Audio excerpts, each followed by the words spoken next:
E aí, Juluco, oyonile, kilo cheio irikini baode.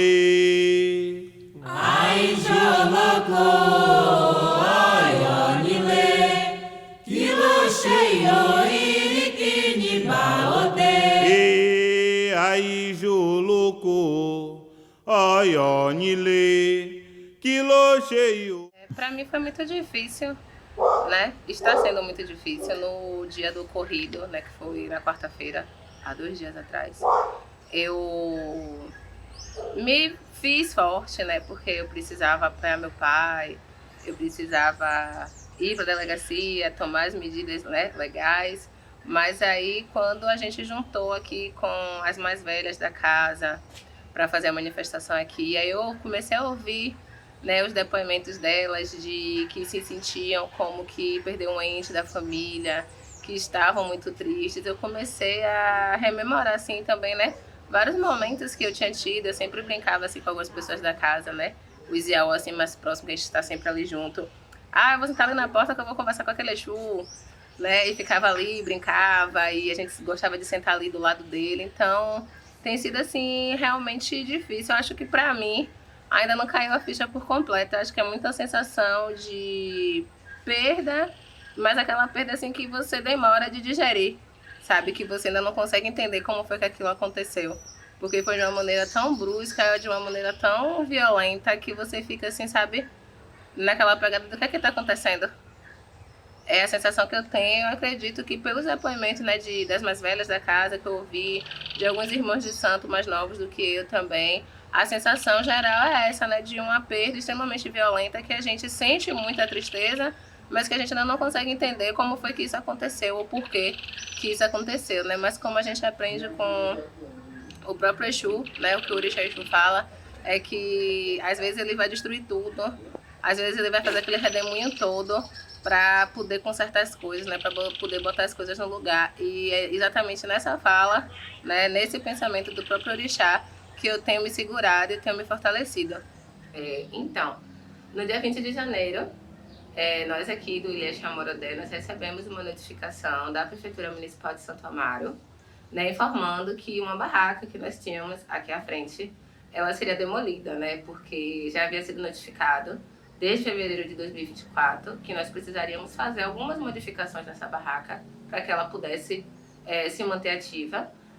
Nós, infelizmente, não tivemos como, né, fazer essas modificações que eram necessárias e acatamos que a barraca seria demolida no dia 22 de janeiro de 2025, como veio na notificação que foi nos enviada, né, pela Secretaria de Serviços e Ordem Pública aqui do município. No dia 22 de janeiro, por volta das 6h30, 7 horas da manhã, já tinha aqui na porta do terreiro reta escravadeira, trator e caçamba para demolir a barraca. Né? A barraca começou a ser demolida, nós não tivemos nenhum tipo de movimento de não pode derrubar nem nada, nós aceitamos. Só que ao final da derrubada desta barraca, né, os técnicos que estavam aqui começaram a arrancar a árvore consagrada que nós tínhamos aqui na frente, né, que era uma árvore consagrada ao Orixá Exu há 26 anos. A partir desse momento, né, alguns filhos da casa que estavam aqui presentes e um irmão de Santo Nosso fez o questionamento aos técnicos, né, tentando explicar que ali era o assentamento de um Exu e que não podia ser arrancada aquela árvore. Né? Os técnicos não tiveram nenhum tipo de respeito, nem pararam, né, para ouvir sequer a explicação, tentar entender e continuaram a arrancada da árvore. Como o meu pai de santo, né, que é o Babalorixá Gilson da Cruz, responsável por essa casa, ele provavelmente vai explicar de uma maneira muito mais detalhada, mas eu vou passar, né, por cima um pouco do que ele sempre me conta. Essa árvore ela foi plantada aqui devido a uma consulta ao jogo de búzios, né, uma consulta ao Ifá, porque aqui na região onde o terreiro se encontra, era uma região que antigamente era matadouro de boi, então havia muito derramamento de agé. E aí depois, né, que construiu casas e tudo mais, o que foi que aconteceu? Aconteceu muitos acidentes aqui na região, e eram acidentes trágicos, né? Nunca era assim um acidente que tinha assim, um ferido, era sempre morte e mortes trágicas, era cabeça que arrancava, era gente que era esmagada. Então, ele vendo isso, né, porque ele sempre morou aqui, mesmo antes do terreiro ser construído, ele buscou, né, junto a um mais velho dele, que foi o Babalorixá Regilton, consultar o Ifá e entender por que acontecia isso e de qual forma a gente poderia, né, ele poderia minimizar, né? E aí foi dito que se plantasse essa árvore e que nessa árvore fosse assentado o Exu, que foi o Exu Barahuá, que é um Exu de rua, né? Então esse Exu foi assentado e passou a ser cultuado ali.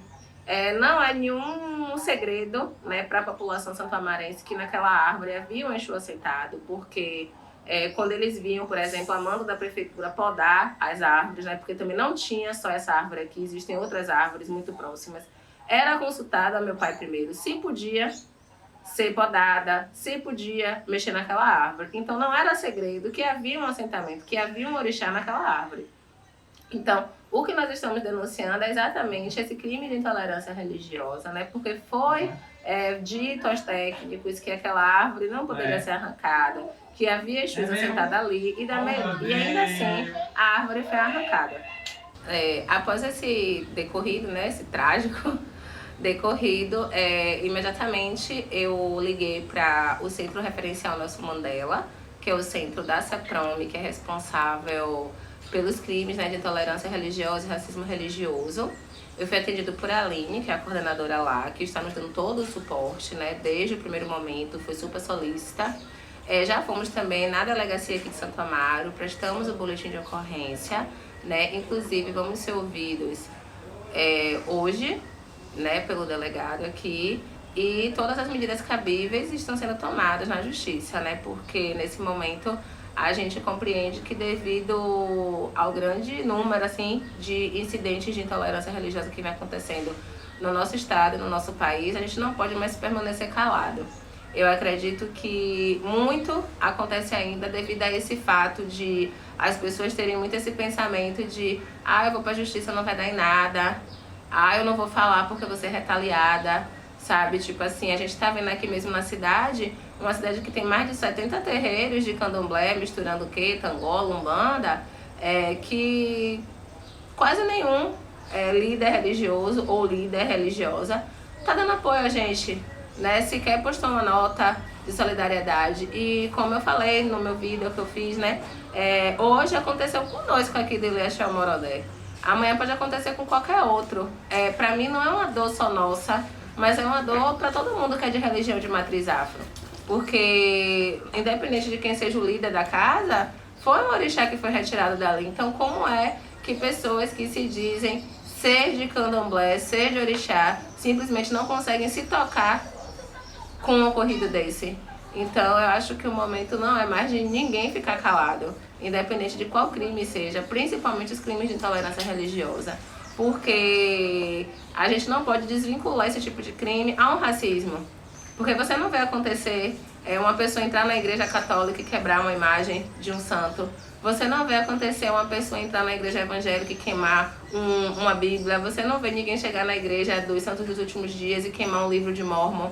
Mas a gente está vendo recorrentemente, aumentando cada vez mais, crimes de intolerância religiosa contra pessoas de candomblé. São casas sendo invadidas e atiçais sendo quebradas, são árvores sendo arrancadas. Então, assim, nós não podemos nos calar, nós não podemos simplesmente dizer que tudo bem, você errou, tá me pedindo desculpa e eu vou aceitar. Infelizmente, não tem como ser assim. Então, hoje, sexta-feira, 24 de janeiro, e eu ainda estou aqui tentando acreditar no que me aconteceu no dia 22 de janeiro, um dia após a inauguração da DECRIM e no dia que é consagrado ao preconceito racial, né? E combate esses preconceitos religiosos e entre outros preconceitos. E eu me peguei aqui diante de várias máquinas, trator, uma reta escavadeira, caçamba, para demolir uma barraca. Até então eu sabia que era barraca, não me importei, já estava ciente que estava irregular e já estava de acordo com a tirada da barraca. Mas me surpreendi quando eu vi é a máquina derrubando a árvore sagrada onde cultuava o Exu Barahuá, que foi um Exu consagrado na porta de casa por questões dos acontecimentos, de acidentes, onde morreram várias pessoas aqui nessa rua. E para sanar esse problema eu tive que consultar o jogo de búzios na Bairro Reis, com o Babalorixá Regilto Ribeiro, que é Babalorixá do Eitomiuá. E ele me aconselhou a assentar essa árvore, plantar essa árvore e assentar esse Exu, que ia se chamar Barahuá. Esse Exu foi assentado, esse problema foi sanado. E com isso a gente continuou fazendo os cultos todo mês de novembro. O último final de semana de novembro, a gente fazia as sacralizações, os pedidos, os louvores a Exu, que tudo corresse bem, que não tivesse acidente nessa rua e nem nas nossas imediações. E de repente a gente vê esse bem, não só por ser Exu, mas a árvore também, por ser sagrada, e que não fosse sagrada era uma árvore, era a natureza, e que já existia ali há 26 anos, e a gente de repente vê tirada, arrancada, dilacerada, foi como se estivesse tirando minha alma, meu espírito de mim. Aquilo foi muito duro de se ver, e eu só peço às autoridades, às pessoas dos movimentos sociais, do movimento negro, dos movimentos religiosos, que nos ampare, que tome conta dessa situação, que resolva essa situação, que isso não pode ficar impune, sendo um crime praticado pelo poder público. Isso é inaceitável nos dias de hoje, onde lutamos tantos para ocupar esses espaços, para estar cultuando nossas entidades em liberdade, sem nenhuma retaliação, sem nenhum preconceito.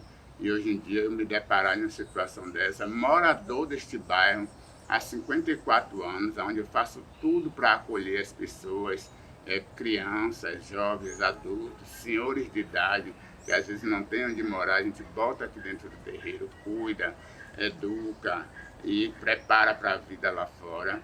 E de repente a gente ter assim, esse bem maior, né, de nosso axé.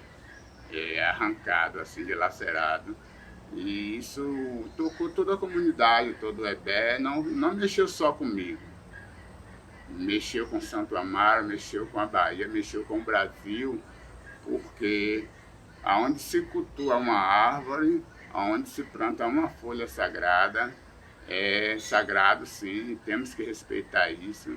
E quando se mexe nessas coisas, mexe com toda uma nação.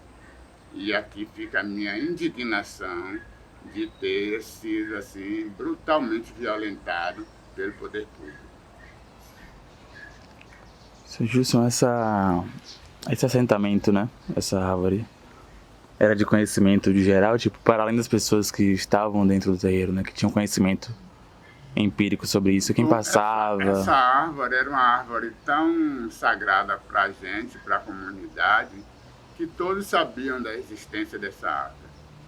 Até mesmo o poder público sabia, porque eles, quando vinham fazer poda nas outras árvores, eles vinham até a mim perguntar se poderia mexer ali, se estava no tempo de mexer ali, se podia, se eles tinham a licença para mexer ali. E quando era período de poda, que eu via que podia, dizia pode.